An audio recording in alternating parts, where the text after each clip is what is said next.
Olá, boa tarde a todos. Gostaria de dar as boas-vindas a todos que se inscreveram para esse webinário de hoje. Hoje a gente vai ter a participação especial da professora Flaviane Renaud, né? Já não é a primeira vez, ela já é veterana aqui com a gente, ministrando webinários Exatamente.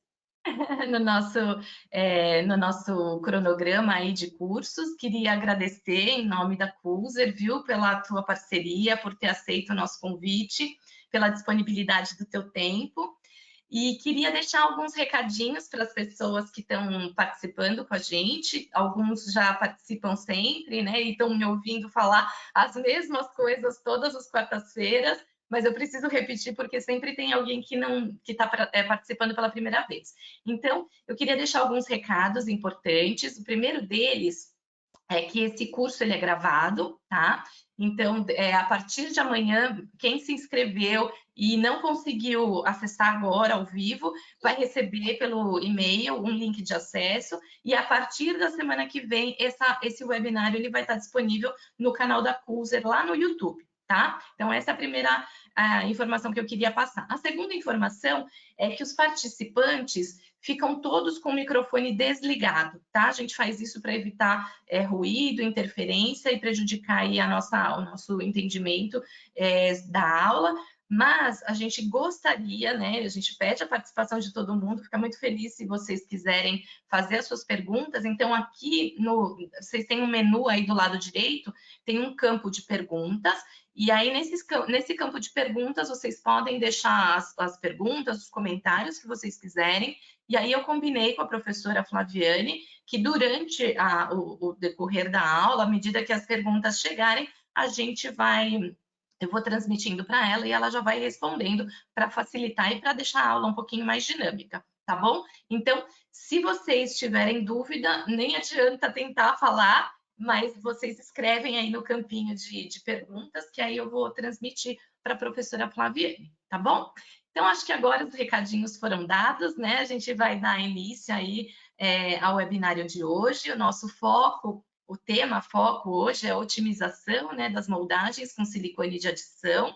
Para quem não conhece, a professora Flaviane, ela é cirurgiã dentista, formada pela Universidade de São Paulo, mestre e doutora em reabilitação oral pela USP também, especialista em prótese, professora e coordenadora de especialização em prótese dentária e curso de aperfeiçoamento em prótese fixa.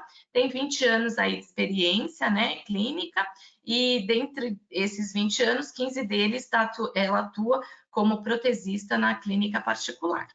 Então, agora eu queria falar para vocês. Antes de passar, só para deixar avisado, vocês têm alguns materiais a respeito dos materiais de moldagem da Coolzer disponíveis para serem feitos o download. Então, durante a aula, vocês têm essa possibilidade de fazer o download e ter esse material de consulta, tá bom? Então, eu vou desligar minha câmera, passar a palavra para a professora Flaviane, mas eu estou aqui nos bastidores, tá? Se precisar de qualquer coisa, a gente vai se falando.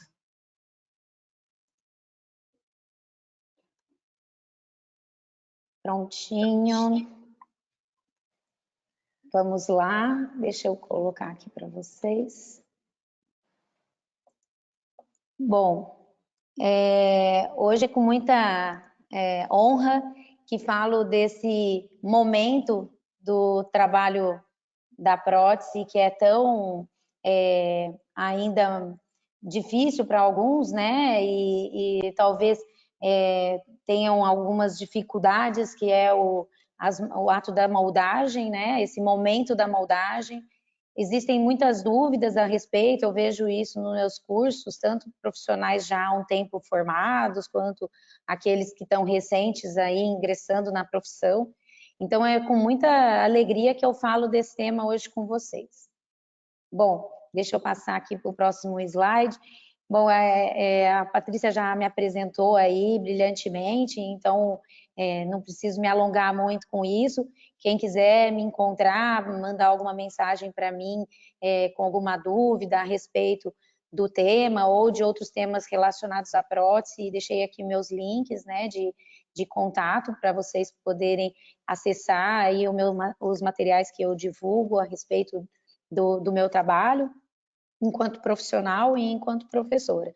É bom salientar também que não só dou aula, né, como docente em curso de pós-graduação, mas atuo ativamente na clínica, então tudo que eu trago aqui para vocês realmente tem um embasamento técnico, né, muito grande, onde eu posso dizer com bastante credibilidade que funciona e que faz toda a diferença no meu trabalho, no meu dia a dia, né? Eu digo para todo mundo que a excelência, ela está nos detalhes, né? Ela está nas pequenas coisas. Quando você procura excelência no seu trabalho, é ali nos detalhes que você vai encontrar um diferencial para entregar ali para o teu cliente. E hoje a gente busca tanto isso, né, no nosso dia a dia.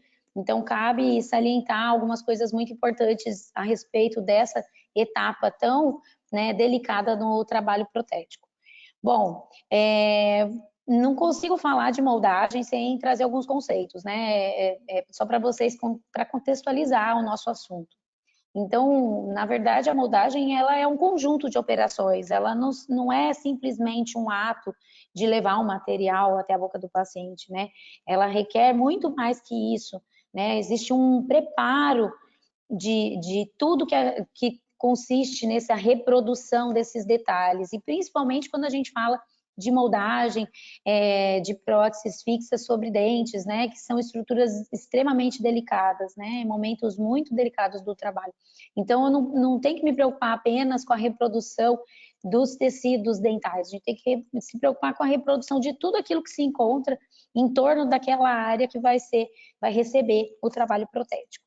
Então, pensando nisso, existem alguns pré-requisitos que são importantíssimos que sejam, né, lembrados aí para que esse ato seja menos desgastante, tanto para você, profissional, quanto para o cirurgião, para o seu paciente, e que reproduza realmente, que crie um trabalho viável, né, para ser feito em laboratório ali o trabalho protético. Bom, falando disso, né, é imprescindível que eu fale sobre a saúde do tecido gengival. Paciente como está aqui na tela, né, que você encontra com uma gengiva inflamada, bem demasiada, né, cheia de ulcerações, situações como essa, elas devem ser controladas. Então, antes mesmo da gente pensar em moldar, a gente tem que pensar em adequar a boca do nosso paciente, né? E a adequação, ela começa ali no momento do provisório, no momento do teu preparo. Então, não faz sentido nenhum eu dar a sequência num trabalho se aquela região ainda não está trabalhada, não está adequada. Né? E quando eu falo isso, eu falo até em relação à educação do paciente.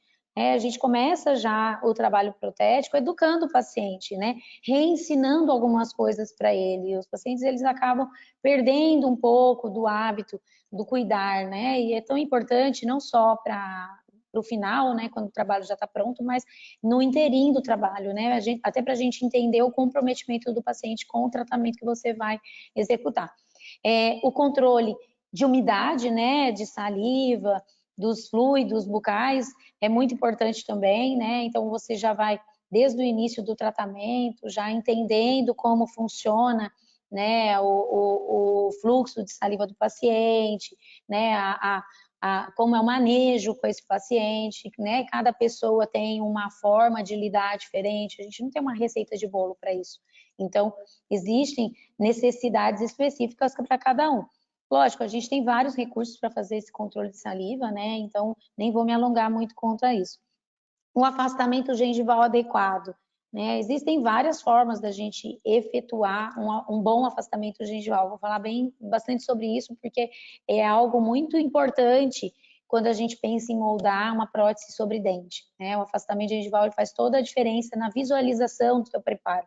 É importante também que eu frise aqui, né, que antes da gente pensar num fluxo digital, a gente tem que superar o fluxo analógico, né? A gente tem que dominar o fluxo analógico, né? Então, moldar não é algo simples nem no digital, né? Não que seja também um monstro de 7 cabeças, mas eu acho que muita gente pensa que ao fazer o fluxo digitalizado, ele se torna, alguns passos a gente pode evitar. Na verdade, não, a gente vai seguir os mesmos passos. A única coisa que a gente vai mudar é o instrumento que a gente está utilizando, né?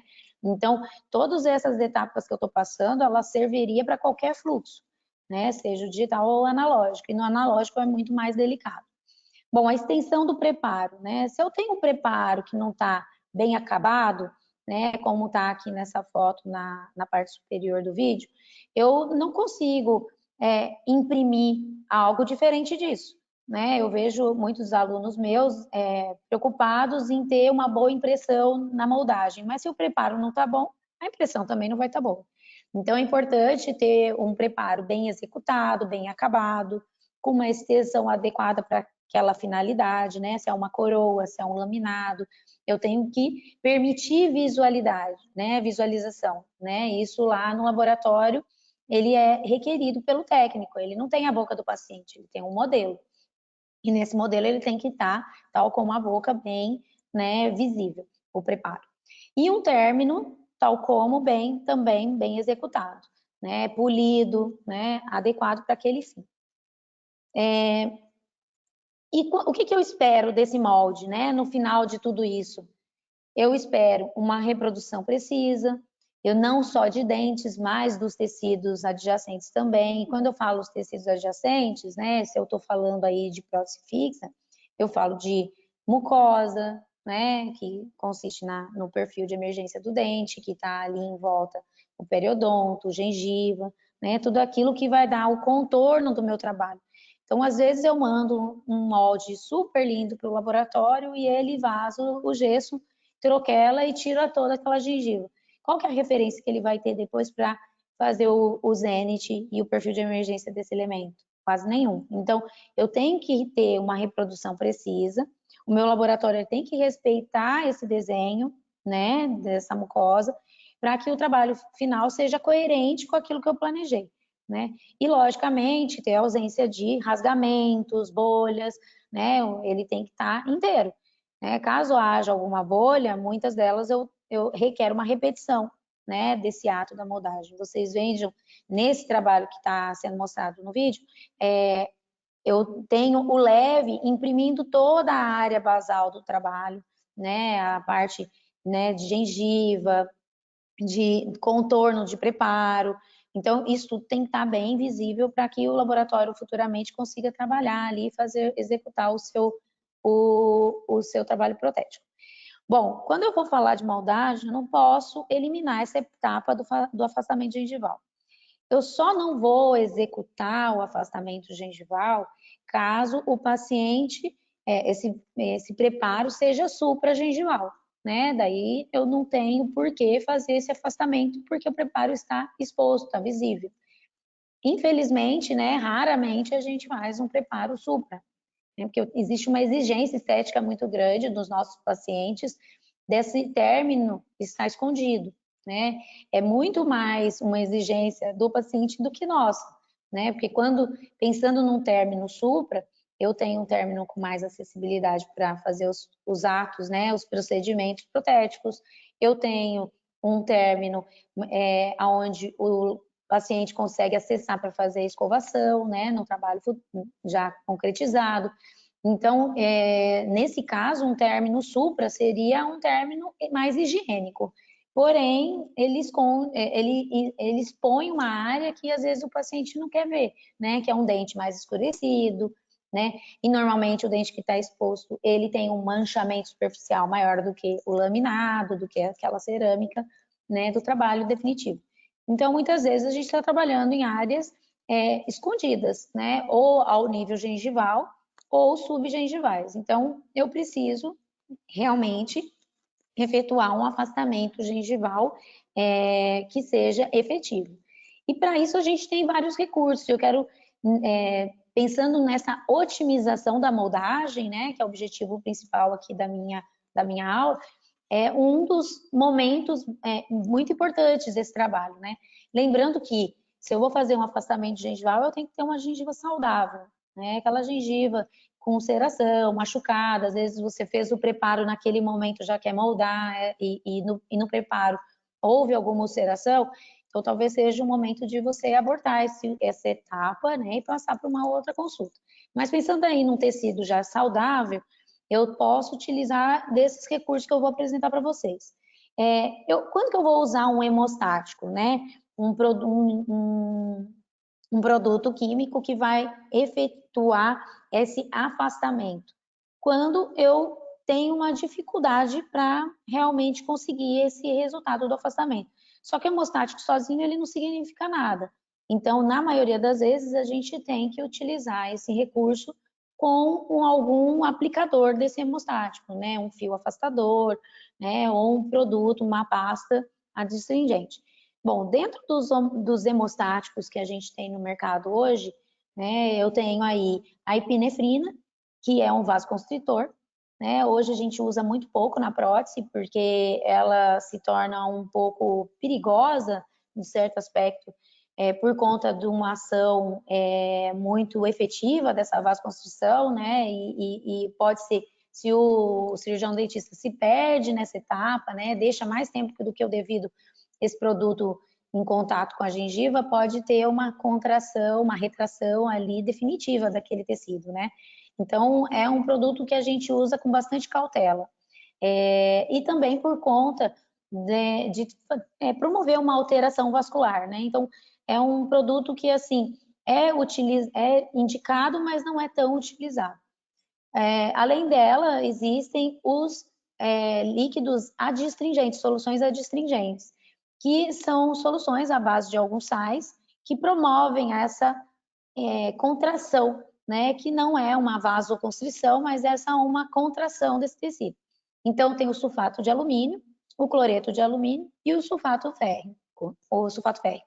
O sulfato de alumínio, ele também não é tão encontrado no mercado, ele é um produto pouco utilizado, mas tem essa finalidade, né, de promover esse afastamento e promover essa hemostasia, caso haja, né, um sangramento ali naquela área. Só que é um produto que a gente tem que tomar muito cuidado quando for utilizar algum tipo de silicone, porque ele produz enxofre, né? Ele tem enxofre na composição e pode alterar a presa do silicone. Na verdade, o silicone, quando em contato com esse produto, ele não polimeriza, ele fica bem molinho. Então, às vezes, vocês podem estar usando esse tipo de produto e tendo esses infortúnios como resultado do trabalho de vocês.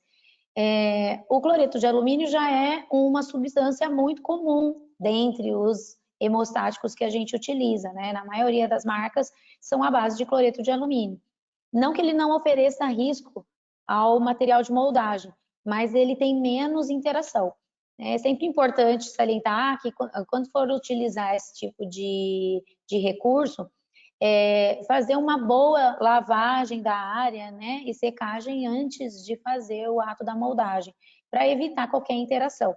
Mas o resíduo desse produto afeta menos o material de moldagem, principalmente o silicone, né, falando dele, do que os demais. Existem marcas que têm concentrações mais altas e outras mais baixas. E, logicamente, que numa concentração maior, a gente vai ter uma hemostasia maior, né? Uma retração tecidual maior. Então, eu, particularmente, dou preferência para esses produtos que têm uma concentração mais alta, para ter um resultado mais efetivo e ter um resultado onde eu tenha um resultado mais rápido, né? Porque eu não quero deixar o produto ali muito tempo, que vai tomar meu tempo de trabalho.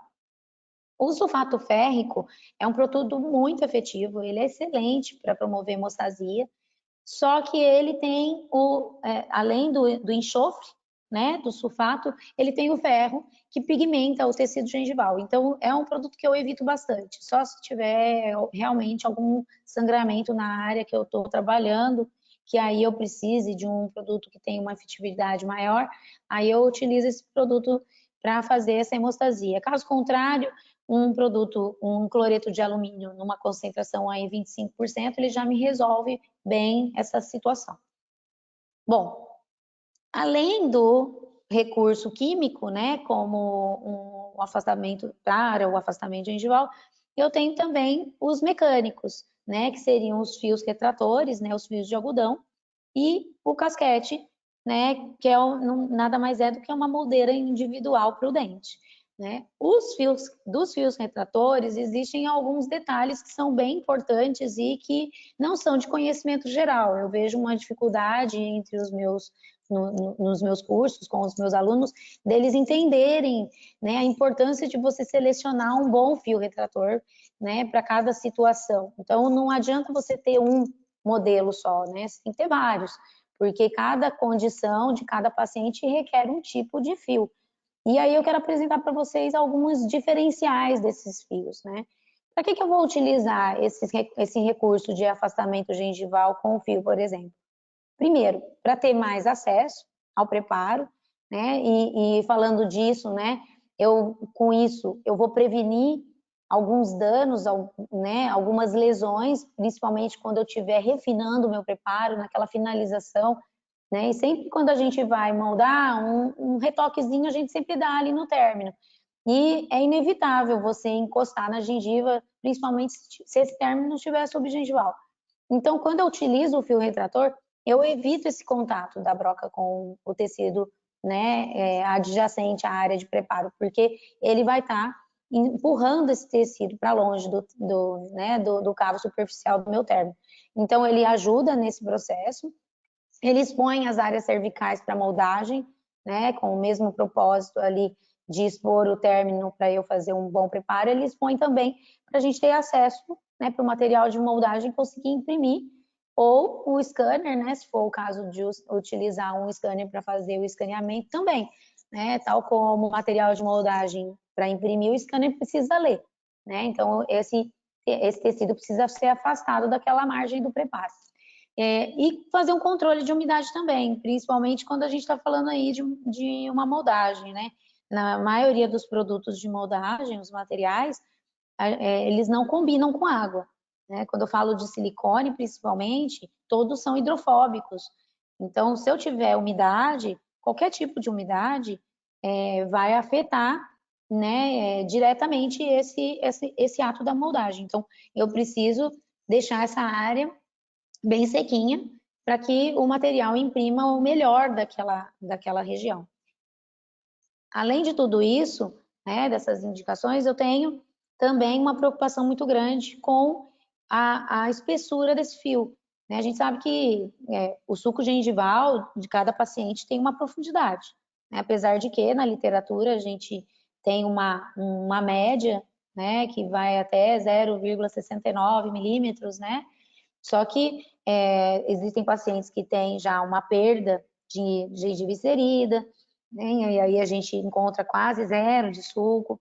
E tem pacientes que têm uma gengiva inserida mais larga, onde a gente consegue colocar fios mais grossos. Então, via de regra, é necessário que a gente tenha pelo menos essas 4 numerações na nossa gaveta, né? Que eventualmente a gente vai usar uma ou outra. Na maioria das vezes, a gente utiliza 1 ou 2 fios, né? Raramente a gente vai moldar sem fio. Então, esse 3 zeros, que é o mais fino de todos, normalmente é o fio que a gente usa mais, né? Seguindo do 2 zeros, o 0 e o 1.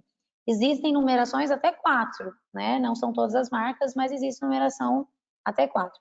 O que eu percebo que a dificuldade de entendimento dessa questão da numeração? Cada marca tem uma espessura. Então, fica difícil a gente universalizar, e o 3 zeros serve para todos, né? Às vezes o 3 zeros de uma marca é diferente do 3 zeros de outra marca. A outra marca, por exemplo, pode ter uma espessura compatível com o número 1 de uma terceira marca, né? Então, é importante a gente conhecer todas elas, né? E saber definir qual o potencial de cada uma, né? E aí a diferença básica, né, que faz com que uma tenha na mesma numeração, tem espessuras distintas, é que cada fio ele tem uma trama diferente uma da outra. Então, essa marca que o fio ele é mais grosso, mesmo sendo 3 zeros, normalmente é um fio torcido. O que é um fio torcido? É um fio torcido em cima do outro. Né? Você pegar 2 linhas, por exemplo, um barbante, onde o fio está torcido um em cima do outro, que facilmente você distorce. É um fio de pouca qualidade, porque ele desfaz muito fácil, né? Ele enrosca muito fácil no instrumental. é um fio que, assim, ele não agrega muito valor para o trabalho que você está executando. Não que ele não sirva, mas muitas vezes ele não dá o resultado que a gente gostaria. Fora o torcido, a gente tem o trançado, é um fio um pouquinho melhor, né? É um fio que ele parece um superfloss, ele é bem fofinho, né? Ele quando úmido, você consegue condensar melhor as fibras, mas ele não tem uma trama muito unida. Então, ainda não é um fio muito honesto com relação à numeração, né? Ele acaba sendo um fio que deixa ainda a desejar em relação à espessura. O 3 zeros dele talvez seja igual a um 2 zeros de um fio tricotado, né? E o fio trançado seria ali na marcação que eu fiz, esse que está em cima no vídeo, e o tricotado seria esse de baixo do vídeo, aonde eu tenho uma trama realmente mais coesa, né? Mais consistente, mais resistente, né? Uma trama mais fechada, aonde os fios eles estão menos soltos, né? Você vê que essas linhas, você não vê tantas linhas para fora, né? E às vezes a gente passa alguns dissabores com esse tipo de material. Pode ficar um fiozinho desse preso na gengiva do paciente. E esse fiozinho pode começar a inflamar a gengiva do paciente. Então, é um cuidado muito grande que a gente tem que ter no material que a gente está utilizando. Se por um acaso vocês se identificam com essa situação, certamente no momento que aconteceu essa inflamação foi porque o fio que você utilizou para fazer o afastamento gengival deve ter soltado, né, algum fiapinho ali e ficou preso na gengiva. Seria interessante você rever os materiais que você está utilizando, de repente, né, optar por fios de uma qualidade superior. O fio tricotado, ele é um fio mais honesto, ele realmente segue a numeração, né, padrão do 3 zeros, 2 zeros, 1 zero, né, onde a gente tem uma espessura mais adequada para se trabalhar. Fora Flaviane, isso, oi, eu posso te interromper um pouquinho, porque a gente recebeu pode uma sim. pergunta. Primeiro, um comentário da professora Mariane Gonçalves, da Faculdade de Odontologia de Ribeirão Preto, que ela disse que você está muito feliz em ver você dando aula. E a segunda é uma pergunta: podemos recomendar o uso de 2 fios? Se sim, em quais situações clínicas? Como um Podemos recomendar o uso de 2 fios? Se sim, em quais situações clínicas? Eu vou até mostrar uns casos mais para frente, na hora que eu estiver explicando sobre o método de moldagem. É muito comum a gente usar 2 fios, tá? Porque Uhum. quando a gente quer fazer um afastamento efetivo, o primeiro fio, ele promove essa superfície mais seca, né? Onde você controla a umidade que vem de dentro do sulco, aquele exudato que vem de dentro do sulco, e o fio mais superficial que faz o afastamento dessa gengiva marginal, né? Então, normalmente a gente acaba optando por usar 2 fios, e sendo que esse segundo fio a gente tira e mantém esse primeiro para manter esse afastamento em posição e essa umidade controlada, tá? Daí eu vou Obrigada. mostrar nos vídeos, talvez ela entenda melhor essa situação. Tá.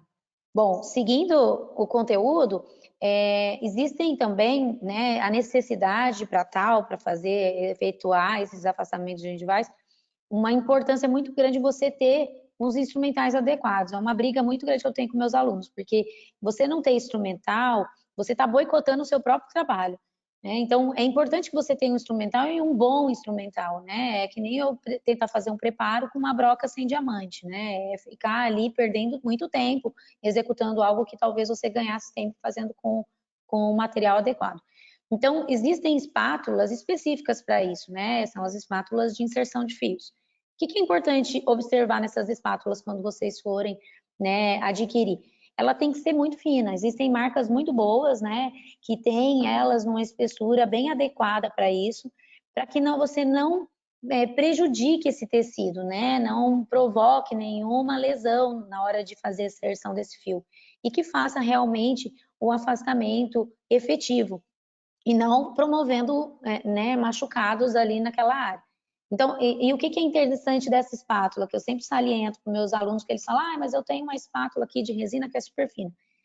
A espátula de resina, aquelas ultra finas, elas são excelentes para resina, né? Para afastamento gengival, ela pode até auxiliar ali na hora que você está segurando o fio para poder ajudar na inserção do fio.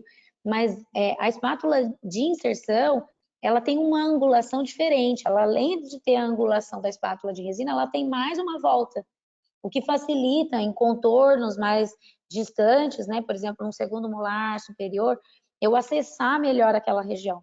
Então, é bem interessante você ter esse instrumental para ajudar nesse processo da instalação do fio, né? Então, as outras espátulas, como eu estou dizendo aqui nesse slide, já são espátulas auxiliares, né? Só que às vezes, né, incrivelmente, dependendo da marca da espátula de inserção, as espátulas auxiliares, elas são até melhores, porque se você ver aqui do lado direito da tela, tem uma espátula bem grossinha, e é uma espátula de inserção de fio. Quando eu compro, né, enganada, uma espátula dessa, o que eu costumo fazer? Eu pego uma borrachinha de polimento de metal e eu refino ela, para que eu consiga realmente utilizar da forma mais adequada. Você observa do lado esquerdo da tela que a espátula de resina ela é muito mais fina do que a espátula de inserção, que seria a espátula mais apropriada. Voltando um pouquinho, falando aqui da espátula de inserção, só para não esquecer, essa dentada, ela tem o propósito de auxiliar para você levar o fio em posição. Mas ela tem também uns detalhes peculiares, assim, se esse dentinho não tiver bem polido, né, não for arredondado, que nem tá ali na imagem do vídeo, ela se torna um problema pra gente, porque ela vai começar a enroscar na trama do fio. Então, muitas vezes a gente opta pela espátula que tem a ponta lisa, porque ela facilita esse processo, né? Então, é importante você também saber fazer essa distinção entre qual é a mais adequada para aquilo que você está fazendo. Bom, vou mostrar aqui um vídeo, né, que a gente fez num dos cursos que eu ministro. Nesse primeiro vídeo que está passando, elas estão colocando o primeiro fio. Você vê que quando você coloca o primeiro fio, né, e até é bem feliz essa exposição em relação à pergunta da nossa ouvinte, porque esse primeiro fio, ó, ele quase não aparece. Tá vendo o cuidado que ela está tendo em inserir o fio? Né? Um cuidado especial para não fazer muita pressão, porque se você faz muita pressão nessa área, você pode lesionar o tecido. Então, esses dois elementos, tanto o 11 quanto o 12, você quase não enxerga o fio, exatamente por quê? Porque ele está lá naquele fundinho, fazendo o controle de umidade, né? Agora, esse segundo fio é o fio que vai ficar mais exposto, que vai afastar aquela gengiva marginal, né? Você perceba que tem alguns dentes aqui, ó, no próprio dente 11, ele tá bem visível. Esse fio nós vamos tirar, né? Por que ele tem que ficar aí um tempo? Para fazer aquele afastamento mecânico, para realmente fazer uma retração dessa gengiva marginal. Né? Vocês vão perceber agora nos próximos vídeos, onde eu vou falar de técnica de moldagem, que ele mantém essa gengiva afastada até que para você ter tempo de injetar o material de moldagem ali, né, naquela área que está exposta. Bom, um outro método também tão eficiente quanto é o casquete. Só que eu vejo muita dificuldade nos nossos alunos de hoje em utilizar esse tipo de recurso. Ontem mesmo, numa aula que eu dei sobre moldagem, um aluno meu, que tem pouco tempo de formado, ele disse para mim que ele nunca viu um casquete. Eu fico impressionada, porque minha vida quase toda de protesista, eu sempre utilizei o casquete, né? Eu uso ainda bastante, apesar dos recursos mais modernos que a gente tem, porque o que o casquete oferece que os fios retratores não conseguem, né? Em preparos mais profundos, onde a minha margem não está tão visível, o casquete ele faz um afastamento mecânico muito mais efetivo, com menos risco, né, de eu estar lesionando o tecido. Eu fazendo uma cópia, por exemplo, do provisório, eu consigo um casquete muito mais eficaz do que um afastamento gengival com o fio. Então, aqui eu vou apresentar para vocês, né, uma sequência de confecção do casquete. Aquele que vocês viram na imagem anterior é um casquete feito em laboratório, mas eu posso tranquilamente fazer em consultório. E o casquete por si só, ele talvez não oferece um afastamento tão efetivo, mas aí quando eu faço o reembasamento, tal como a gente faz um reembasamento no provisório, né, faz esse reembasamento como está mostrando aí nas imagens, eu consigo fazer um afastamento um pouquinho melhor, né? Então, eu posso fazer um afastamento gengival com um fio bem fino, como está mostrando ali, o fio 3 zeros. E aí, sobre esse fio, eu ainda faço a aplicação de uma resina de baixa contração, né? E reembaso esse material com essa resina. Então, eu obtenho essa saia, né? Que a gente chama na prótese, que é o desenho dessa margem, né? Da região ali entre o sulco gengival e a margem do teu preparo. E essa área é nobre, essa área que está marcada ali no vídeo com a lapiseira, porque é a área que eu tenho como definição a margem do meu preparo, é o cavo superficial do meu preparo.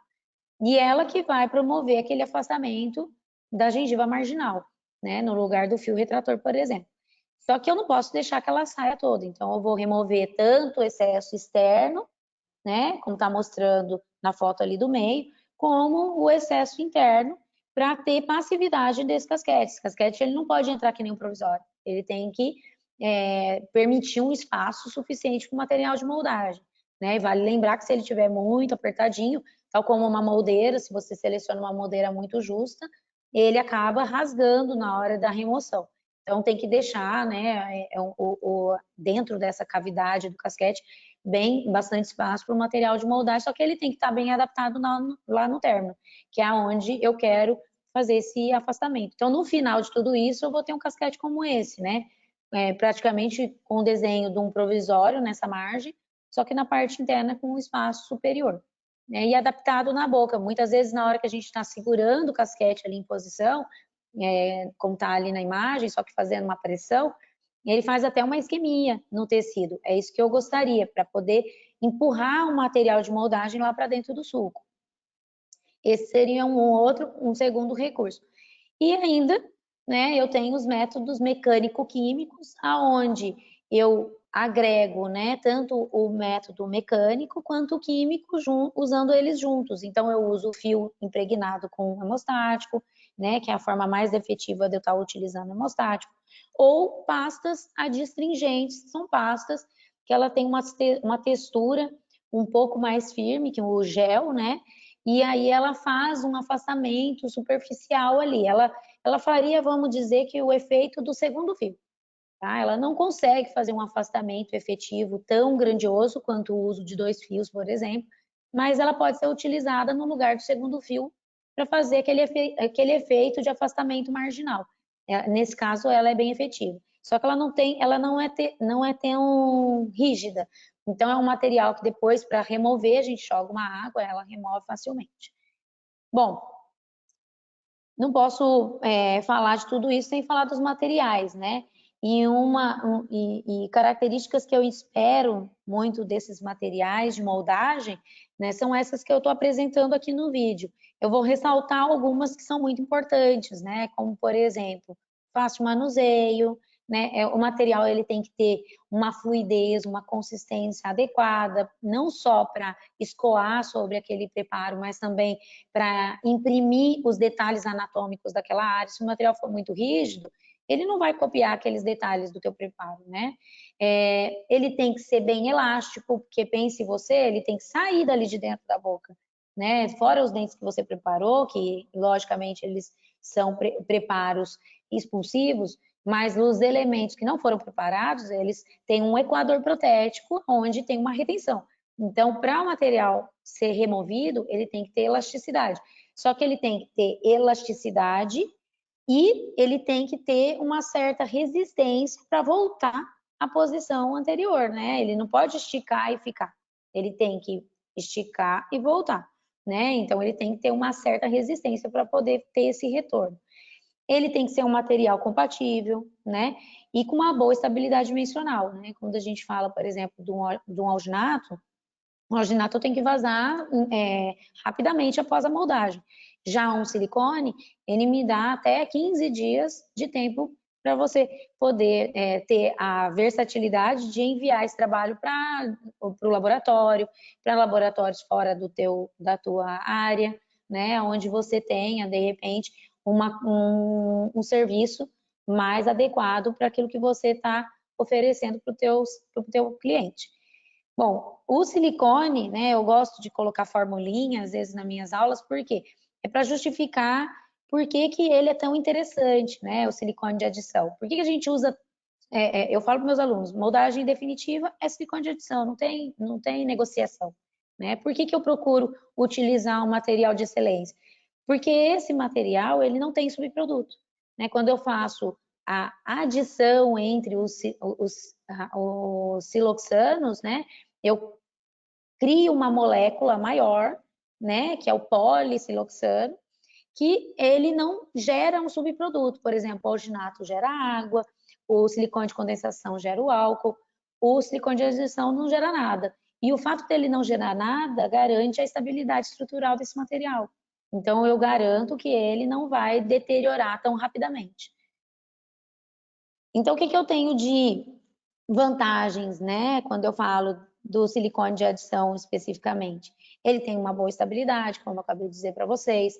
Ele tem uma boa resistência ao rasgamento. Quando eu falo ainda do Variotime especificamente, que é o produto principal aqui da nossa aula, o Variotime, ele, dentre vários outros materiais de moldagem, ele tem uma qualidade superior em relação a essa questão da resistência ao rasgamento, porque ele, dentre os outros, né, comparativamente, ele mostrou um desempenho melhor, ele tem uma dureza melhor, então ele rasga menos, né? E quando ele sofre essa distorção, ele retorna com muito mais qualidade e velocidade do que os demais, né? Os demais demoram para voltar. Ele tem 99,6% de capacidade de retorno, né, do que os demais materiais. Ele tem bastante elasticidade, então, lógico, ele tem uma resistência, não pode ser muito flexível, mas ele tem uma facilidade de remoção maior do que alguns outros materiais, né? Quando eu for comparar, por exemplo, com um poliéter, o poliéter é um pouco menos elástico. Então, essa falta de elasticidade, por exemplo, no poliéter, ela repercute numa dificuldade de sacar esse molde da boca do paciente. O silicone, apesar dele também ter uma certa resistência, ele tem uma facilidade maior que o poliéter, né, comparativamente. Ele não necessita de uma moldeira individual, então eu posso usar uma moldeira de estoque, facilita o processo, né, a gente ganha tempo com isso. E, especificamente no caso do Variotime, que é uma qualidade superior em relação aos outros silicones de adição, ele tem moléculas hidroativas. O que que isso significa?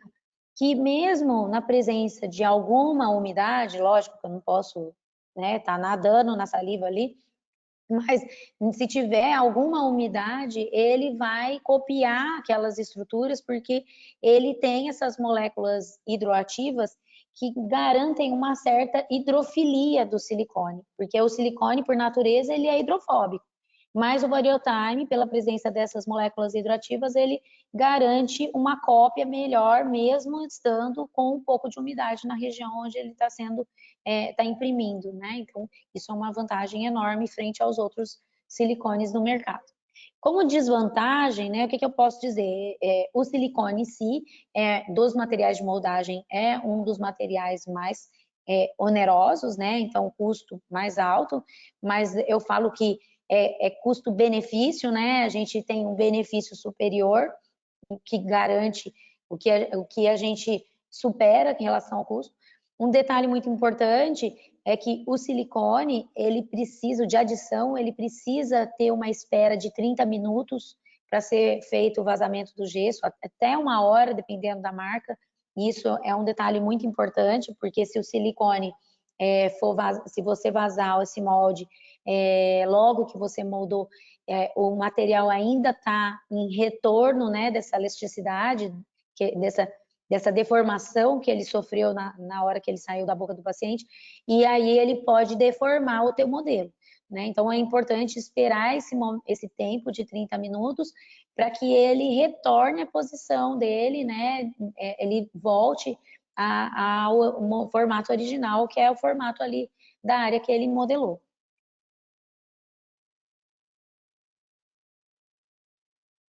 Bom, em relação ainda a essas informações técnicas, né, é bom salientar, lembrar a todos, né, que o silicone de adição ele não pode ser manipulado com luvas, principalmente as luvas de látex, né? As luvas de nitrilo, elas já não oferecem tanto risco, mas essas luvas de látex, que é a luva convencional que a maioria dos dentistas utilizam, elas têm enxofre tanto na luva quanto no pó da luva. Então, se você for manipular com as mãos lisas, né, sempre tá lavando a mão, porque aquele pozinho que fica também pode alterar a presa do material de moldagem. Além da luva, eu já comentei, vou lembrar que existe enxofre também no hemostático. Então, sempre que utilizar desse recurso, né, tentar lavar abundantemente a área para que aquele produto seja totalmente removido. Eu tento, né, via de regra, não utilizar hemostático nas minhas moldagens, né, utilizar realmente em casos onde eu preciso fazer algum tipo de hemostasia, né, controle de sangramento. Para afastamento gengival, utilizando a técnica de 2 fios ou com casquete, eu já tenho um afastamento efetivo que elimina a necessidade de usar o hemostático. Bom, a apresentação comercial desses produtos é bem parecida com os demais que tem no mercado, né? São pasta base e a pasta catalisadora, aonde a gente tem aqui o Easy Put, que é a pasta densa, né? O pesado, e tem o fluido, que são essas duas bisnagas, né? Que estão de pele no vídeo. Tem o light e o medium, que são duas consistências diferentes, aí falando do Variotime, né? O que está em verde no vídeo, do lado seu esquerdo. E eu estou apresentando aqui também uma outra modalidade de silicone, que é o Monoface. Poucos dentistas conhecem, mas é um produto excelente, né? O Monoface, ele tem uma densidade superior ao medium, tanto é que ele chama Monoface por poder ser utilizado sem a necessidade do pesado, né? Em uma camada única.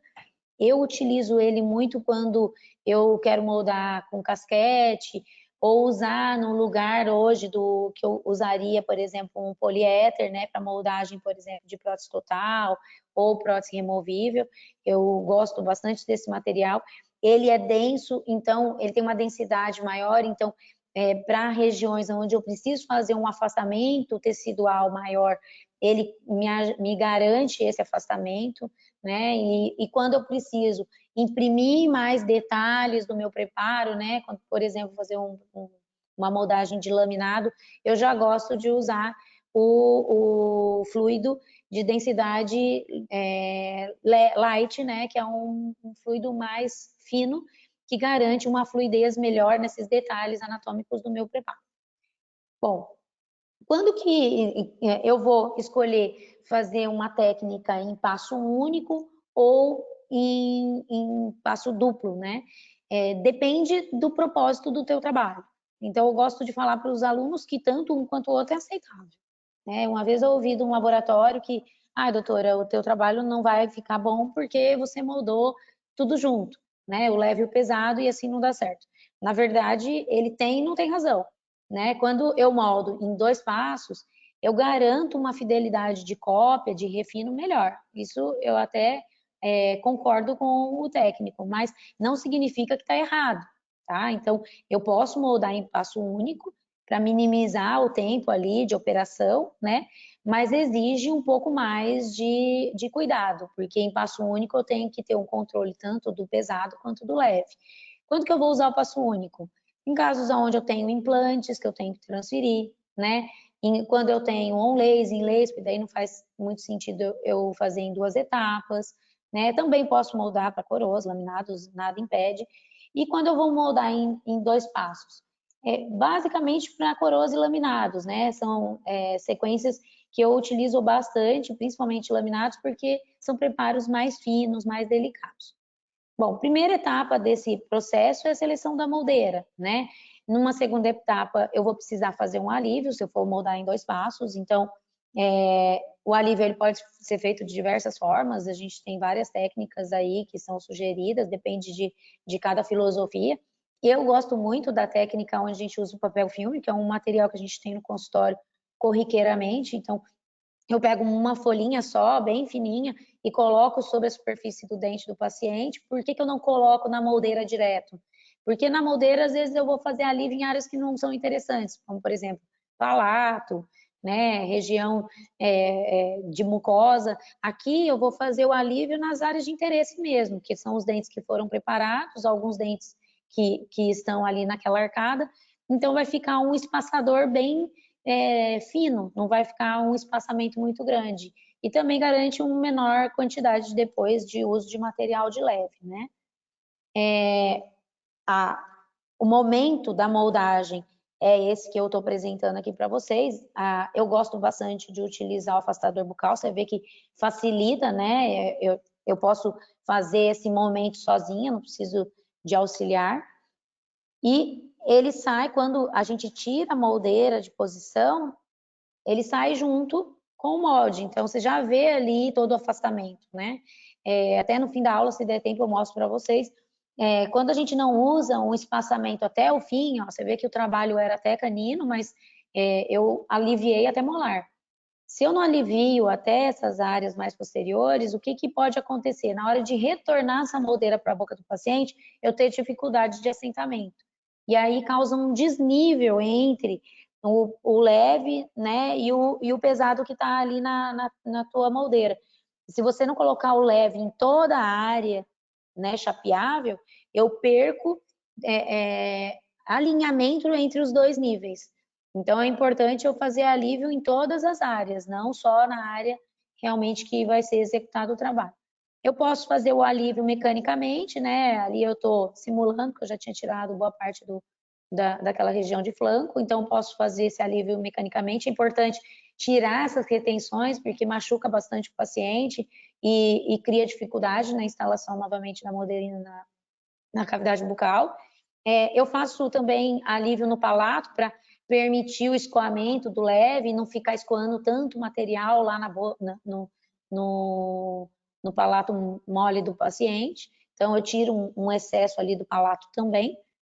E na hora de manipular o pesado, né, lembrar que a gente não pode utilizar a luva, então sempre requerer isso de um auxiliar, né, porque a gente vai estar, o cirurgião dentista vai estar ali operando, não vai ter mão para fazer todas essas etapas, então a auxiliar pode manipular esse material. Eu sempre oriento minhas auxiliares a fazer esse movimento de torcer um material contra o outro, que eu garanto uma mistura mais homogênea, né, ao contrário de quando eu coloco um sobre o outro.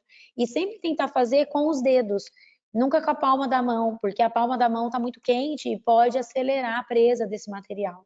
Tá? Então, fazer com a ponta dos dedos garante que eu vou ter uma mistura mais homogênea e com menos impregnação de temperatura. E aí eu vou para a moldagem propriamente dita, né? Então, eu vou secar muito essa área. Você vê que o paciente, com uma área de interesse, ali nesse caso, são só os 4 anteriores, não precisa que o paciente abra muito a boca mesmo, tá? É de propósito que eu deixei o paciente assim. Lógico, o auxiliar pode estar ali sugando, né, a saliva para o paciente não se incomodar. E enquanto eu vou tirando o fio, atrás eu já vou injetando, como está apresentando ali no vídeo. Por quê? Porque aquela gengiva marginal, se eu não usei hemostático, ela pode colar barra rapidamente. Então, não dou tempo ela fazer esse movimento, né, de retorno. Eu já coloco leve, que ocupa o espaço do fio. E aí eu jogo esse ar, na verdade, com o propósito de empurrar mais esse material lá para dentro, né, garantindo um pouco mais, né, desse afastamento gengival. E aí eu vou e coloco bastante material. Tem gente que eu vejo meus alunos, nossa, economizando material de leve. Sempre sobra o leve, gente. Não economiza, porque o que faltar vai acabar, né, refletindo aí num retrabalho depois. Então, coloca bastante leve sobre aquela superfície. E você vê que esse material ele é tão interessante que ele me dá uma versatilidade de tempo, de manuseio, ó, bem tranquila. Eu tô ali, ó, injetando normal, não tô com pressa, tá? O tempo de trabalho fora da boca, ele pode ser de 1 minuto até 2 minutos e meio. Então, é bastante tempo, né? E dentro da boca, por conta da temperatura ser mais elevada, ele leva em torno de 2 minutos e meio para tomar presa. É um dos materiais mais rápidos do mercado, tá? Então, é um material bem interessante, o Variotime. Eu gosto bastante de trabalhar com ele. Então, tudo isso que eu falei tá aqui nessa imagem técnica que eu tirei dos produtos da Cuser. E aí você percebe que, ó, quando eu vou sacar, às vezes vem o fio junto, que eu tirei o segundo fio, né? E o que é importante nessa imagem, né? Desse vídeo que eu tô mostrando para vocês. Eu saco em movimento único. Eu não vou sacar fazendo balanço para tirar, né? Se eu fizer muita alavanca, o que pode acontecer? Eu distorcer o material e até rasgar. Então, quando eu faço movimento único, ele sai numa vez só. Percebo ali na imagem que nos dentes de interesse, que são os 4 anteriores, não tem rasgamento, né? Onde que está com rasgamento? Nas regiões posteriores, onde tem um contato mais efetivo entre um elemento e outro, né? Então, é um material que tem pouco rasgamento, eu tenho um tempo tranquilo de trabalhar fora da boca, e dentro da boca ele tem uma velocidade significante que repercute num conforto para o paciente, né? E ganho de tempo clínico para nós, né? E um bom resultado de fidelidade de cópia. Bom, aqui um outro momento, né, de moldagem também, mostrando aí a instalação do fio, né, um importante ressaltar no momento dessa instalação, a tranquilidade com que você vai inserir esse fio não pode ser colocado com muita energia ali dentro do sulco, porque você pode ter, né, lesionar o tecido. Você vê que esse daí é o segundo fio e ele já está ficando bem escondido. Se você coloca muita força ou tenta esconder muito esse fio, o que pode acontecer? Eu estou empurrando demais o primeiro fio e acabar machucando, né, o paciente. Eu vou passar um pouquinho mais rápido esse vídeo só para eu conseguir demonstrar as próximas etapas, né? Aí eu coloquei o fio, agora eu vou fazer a moldagem do pesado, como aconteceu no outro vídeo que eu demonstrei para vocês, ó, sempre com afastador. Você vê que eu vou tirar o afastador só depois, quando eu instalei a moldeira em posição, tá? Instalei a moldeira, agora eu tiro o afastador e acabo de fazer a compressão. Lembrando que sempre a compressão é na parte superior, de posterior para anterior, né? E sempre com a preocupação de colocar o lábio sobre a moldeira para não deixar a moldeira, né, atrapalhando ali a cópia da região anterior.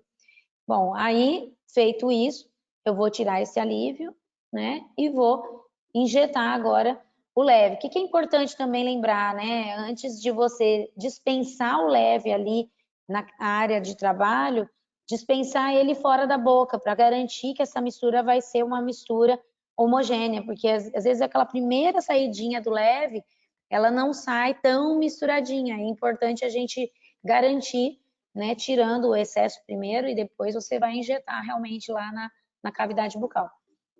E aí, olha, sempre tomando esse cuidado, tira o fio devagar, sem pressa, porque se eu tirar o fio com pressa, eu posso rasgar aquele tecido marginal, né, ó, sempre fazendo as mesmas coisas, né, jogo o ar, e agora eu vou injetar bastante material leve, né, com bastante quantidade, né, sem economia, porque a gente sabe que se eu economizar aqui, eu vou perder depois lá na frente, né?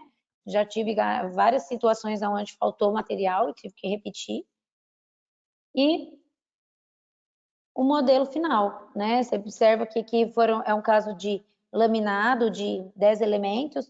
Você vê que a margem gengival ali, ó, a partir do pré até o outro lado tá bem visível, né? Aquela camadinha ali que você percebe que o material entrou em contato realmente com o fio retrator. Por quê? Porque a gente tomou esse cuidado todo de ter uma área bem seca, né? De fazer efetivamente um bom afastamento gengival. Bom, seguindo a explicação das técnicas de moldagem, eu tenho essa técnica em passo único, né? Onde eu posso também fazer as duas etapas de uma vez só, né? Então, é a mesma coisa que a gente fez em 2 passos, só que numa etapa única, né? Aí a gente consegue fazer isso com a ajuda de um auxiliar, né? O ideal aí, na hora da remoção desse fio, eu já tá injetando o leve, para garantir que o material vai realmente penetrar naquela área. E aí agora eu vou injetando o leve dentro do suco gengival para ocupar o espaço do segundo fio. Aí, logicamente, eu vou jogar o arzinho novamente para empurrar esse material lá para dentro. Você vê como o material escoa, olha. Quando eu faço esse movimento de jogar o ar, o material ele escoa bem. Você vê que ele ainda está com um tempo tranquilo de trabalho, né? E agora eu vou injetar bastante. Eu peço sempre para os alunos treinarem antes o uso dessa pistola, porque eu vejo muita dificuldade de vocês apertarem ela, né? É com gosto, tá, gente? Eu faço um exercício com a bolinha em casa para treinar, para fazer força na mão, porque eu vejo que às vezes alguns não têm essa força, né? E realmente é difícil, o material ele tem uma certa resistência para sair dali de dentro. Aí levar a moldeira, né, pré-selecionada, ó, com afastador, sempre com afastador, vocês viram? E fazer a inserção, né? Agora tira a moldeira e faz a compressão. Aí o material vai fluir, né? Normalmente a gente molda, eu falo a gente porque é uma orientação que eu passo também para meus alunos, moldo o paciente deitado, mas tem paciente que tem um pouquinho de desconforto, aí eu levanto ele nesse momento. Eu já coloquei a moldeira, eu sento, aí já não tenho mais perigo de ter a contaminação com a saliva. E observa que o material, ele é bem firme, né? Ó, na hora de sacar, veja aqui que foi uma aluna minha de um curso de pós-graduação, ó, ela está com bastante dificuldade de tirar.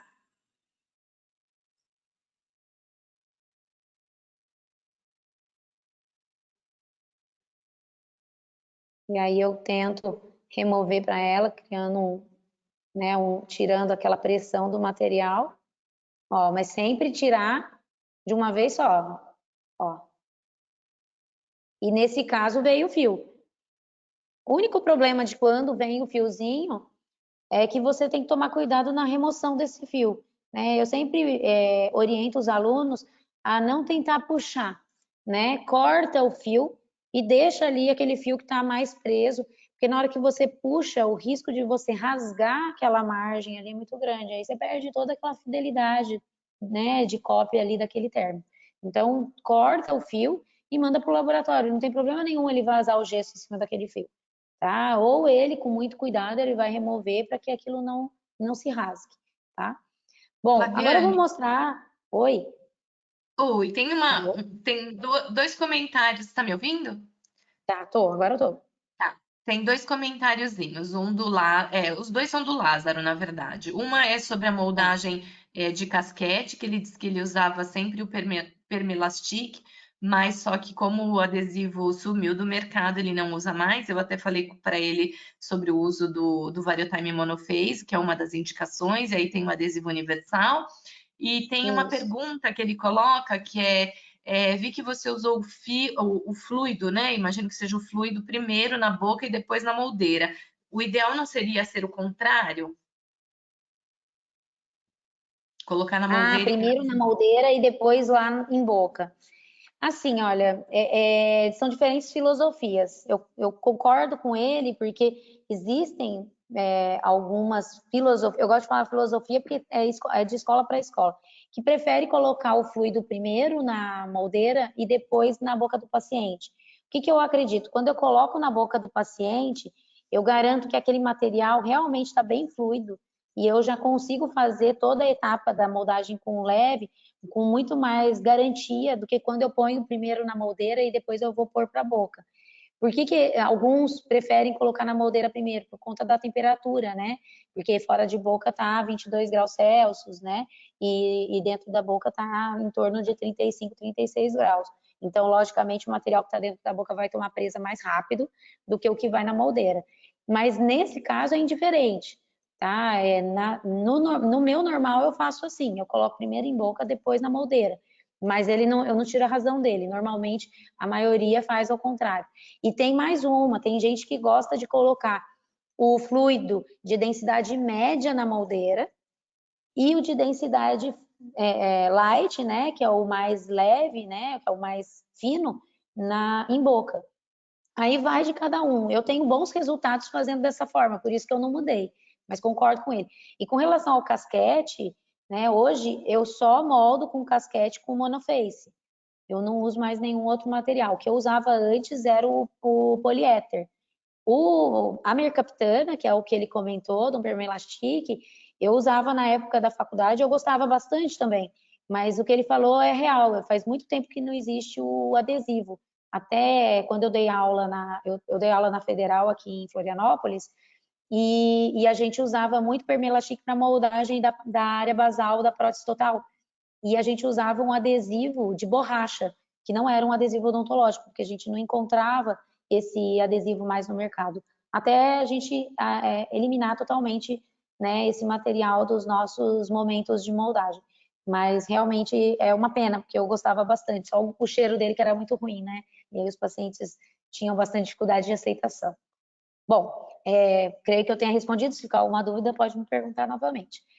Eu vou mostrar aqui rapidamente situações adversas que acontecem com a gente, que eu gosto de chamar de intercorrência, e que a gente tem que atentar para não aceitar qualquer coisa, né, com relação à moldagem. Gente, é muito melhor repetir agora do que repetir o trabalho depois lá no final, né? O ônus financeiro é muito menor, né? Há de concordar comigo. Então, esse caso desse paciente é um caso que a gente fez na pós-graduação, e eu sempre brigo muito com meus alunos a respeito da qualidade dos materiais, porque eu falo para eles, a economia agora é a perda de amanhã, né? Então, eu estou economizando agora e lá na frente eu vou colher os resultados ruins. Então, eu vejo que eles ainda insistem em adquirir produtos que talvez não tenham muita qualidade.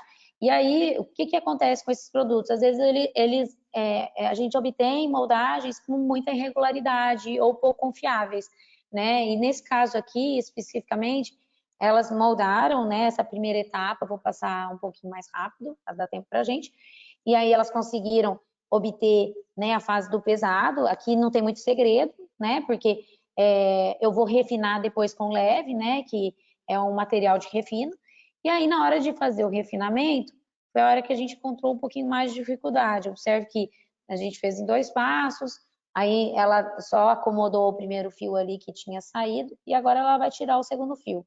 Duas coisas que foram ruins aqui. Primeiro, o segundo fio elas não fizeram a corrente inteira, então elas tiveram que parar no meio e depois continuar, ó, que torna um pouquinho complicado esse momento. E observa que esse material que ela está usando, ele já começa a ficar meio denso e ela estava com dificuldade de inserir ele na boca do paciente. Chegou uma hora que eu peguei na pistola e comecei a aplicar, porque eu vi que ela estava com dificuldade de fazer a pressão, né?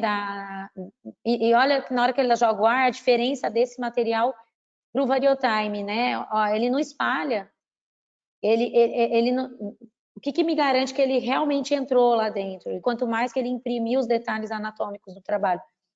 Então, de duas, uma, ou o material realmente não tem essa fluidez, ou ele já está tomando presas muito mais rápido do que o ideal, né? Aí agora o material está mega rígido, olha como é que ele fica na moldeira, né? Infelizmente eu estou aí brigando com elas para elas andarem logo, porque o material já está tomando presa lá em boca. E aí como que ficou, né? Lógico que com a pressão o material escoou, né? É inevitável que ele não escoe, mas perceba que ele começa a falhar, ó. Ele cria áreas que ele não imprime muito bem o preparo, e ali, infelizmente, era uma área que eu precisava que ele tivesse um pouquinho melhor, porque era uma lente que ocupava a face oclusal também, né? E aqui eu não ampliei, mas é notável que na vestibular dos dentes anteriores ali, dos 2 centrais, também teve uma desadaptação do material. Na hora que ela sacou, ele deu uma rasgada, o que também é um problema porque os 2 materiais não se uniram perfeitamente, exatamente porque ele não estava tão fluido quanto a gente gostaria. É uma qualidade diferente de material que acaba prejudicando o resultado do nosso trabalho. Esse trabalho, infelizmente para elas, a gente teve que repetir. Uma outra situação que não é tão incomum é essa que a aluna ela fez o alívio só na área anterior, ela não fez alívio na região posterior. Eu sempre oriento meus alunos, se não fizer o alívio ali no momento da moldagem, que faça mecanicamente depois, removendo com bisturi, né, ou com uma broca, para poder a moldeira entrar com bastante facilidade depois na boca do paciente sem machucar e tampouco, né, que você tenha dificuldade para inserção. E aí o que aconteceu? Ela não conseguiu introduzir completamente a moldeira, ainda bem que eu consegui detectar isso, que eu estava perto, e aí por conta disso, o material fluido só ficou naquela área, não fluiu até os outros elementos. Uma outra coisa também que é importante salientar, sempre que for colocar o fluido, não coloca só na área de interesse, espalha ele nos outros elementos, né? É o que eu falei antes.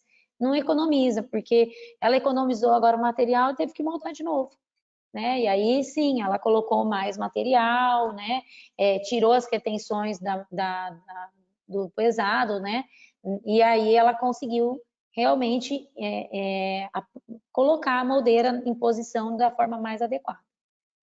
Bom, só para finalizar, para não deixar de expor aqui, né, o lado da nossa vida de protesista, não sei se todo mundo que está aqui assistindo a gente é protesista, mas eu gosto de mostrar esse vídeo, eu fiz uma vez para os meus alunos e eventualmente eu mostro em alguma palestra que eu dou, que esse aqui é a nossa rotina, né, gente? Esse aqui é um hands-on que eu estava dando numa turma de especialização, estava com os alunos aqui em volta, né? E a imagem, isso aí é uma clínica do curso da pós, né? Para mostrar que a gente não consegue ficar limpinho o tempo todo. Como é gratificante quando a gente vê o resultado do nosso trabalho concluído, né? E os pacientes se reconhecendo, né, com aquilo que a gente está entregando. É gratificante para mim, como professor. Olha que bonitinha. A paciente falando que realizou o sonho.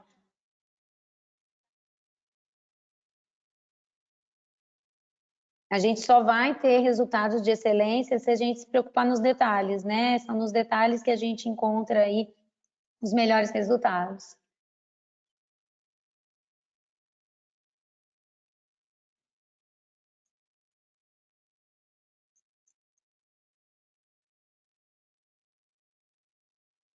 Essa paciente, a gente terminou o atendimento dela meia-noite.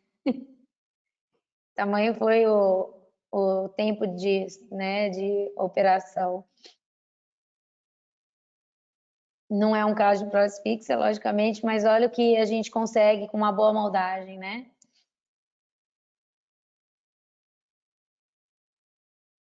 E essa prótese é uma prótese imediata, por incrível que pareça. Um barulhinho melhor que a gente pode ouvir. A gente não está conseguindo ouvir o som, que pena. O meu ou do vídeo? Não, do vídeo. Tá uma musiquinha bem de leve. Eu falei para a paciente que a gente não ia mais tirar a prótese. Ela ia ficar com ela.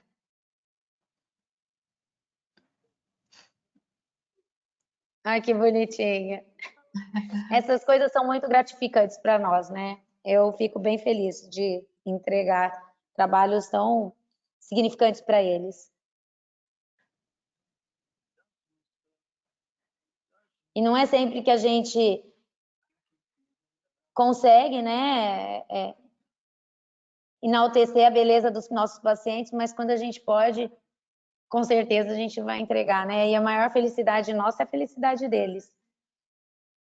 É muito especial mesmo, né? A gente ter esse poder de melhorar a vida das pessoas, enfim, através de um sorriso, né? Pessoas que às vezes se escondiam, né? Tinham dificuldade até de se relacionar socialmente, e como a gente pode ser determinante nesse papel, né? Exatamente, tem muito mais significado para eles, às vezes, do que para nós, né? A gente, lógico, quer entregar trabalhos de excelência. Quero agradecer vocês, né? A oportunidade de apresentar um pouco aqui do meu trabalho. Ai, obrigada, eu que agradeço, obrigada pela aula, obrigada pelos vídeos, por compartilhar os vídeos. Eu acho que nada mais didático, né, do que você poder ver como se estivesse na clínica, cada passo da etapa. Queria só os últimos comentários, né? O Lázaro ainda fala que ele acha que as moldagens com casquete são as melhores.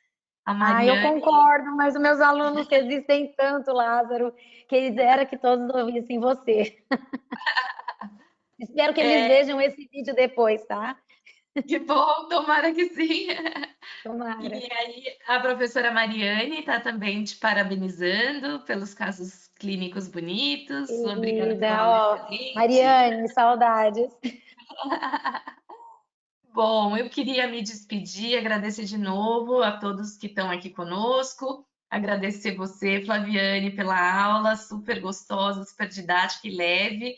E só lembrar que a gente tem uma pesquisa bem rápida agora no final, para entender o que vocês acharam sobre a aula, enfim, quais os temas de interesse, para a gente poder pensar nisso nos futuros cursos aí, tá bom? Então, um bom descanso para todo mundo, ótimo finalzinho de tarde e até a próxima. Muito obrigada a todos também. A Mariane está dizendo que está com saudade de você também e está te desejando muito sucesso. Eu vou lá visitar vocês logo, logo. Tchau, gente. Até, viu? Bom descanso. Obrigada. Para você também.